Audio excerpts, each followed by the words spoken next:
hello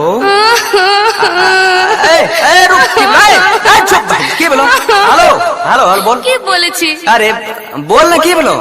हम नहीं रहबा तोरा घर में आय तोरा बनी से की तोरा की बोलो तो दिक्कत की तोर भाई बाप मैं रोज घिसेट कराय छो भाई बहन हमर भाई बाप तोरा से तू कुछ नहीं ओकरा बोले छी तो कोढ़िया भड़वा हमरा पर ध्यान नहीं दै छी रे ए जो अरे आवेल पड़ते की तो जल्दी आओ ना भैया बोला के चल जाइबो लहरा नहीं रुका बहन चुक हम काहे ला रहली रुका साथे की होय छ तो सुन हम बतबै छियो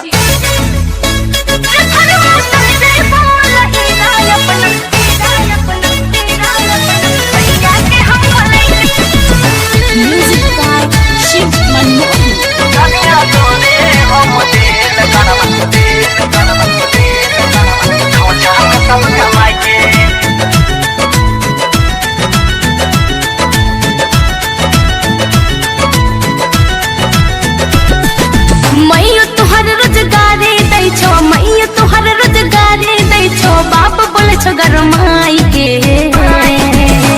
हो सैया चल जइबो हो राजा चल जइबो हो सैया चल जइबो लहीरा अपना भैया के हम बोलै के हो सैया चल जइबो लहीरा अपना भैया के हम बोलै के सुनला बुढ़िया के मारा घर से दबारा बुढ़िया के मारा घर से दबारा रहा ढाठ जमाई के हे धनिया तोरे हम करे जा तोरे हम हे रानी तोरे हम देल कड़वा खौछा में सब कमाई के हे धनिया तोरे हम देल कड़वा खौछा में सब कमाई के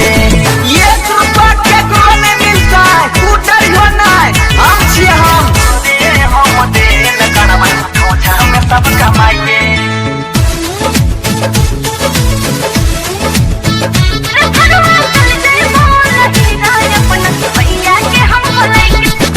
उल्हन दै छ बड़की गोतनिया दिल तना कुछो बाप हो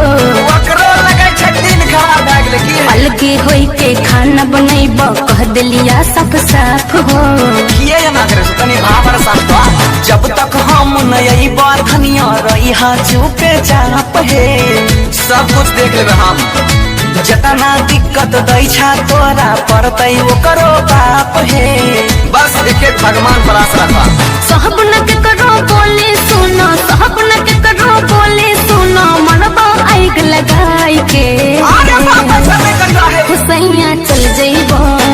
राजा चल जइबो हुसैया चल जइबो लहीरा अपना भैया के हम बोलै के हुसैया चल जइबो लहीरा अपना भैया के हम बोलै के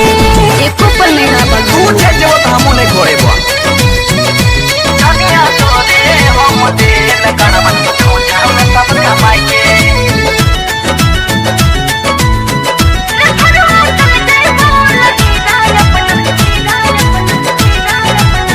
कहलो खून लाठी लेके हुले रह छोटका हो बेटी चोट के दिन खराब से लगता है वो भैंसुर होई के गाड़ी पट पट दिल का खूब मोटका हो वो पति तो बस तोरा के जाम लग गेले चिंता ने करी हा सोचने छियै इहे महीना में अइबै हे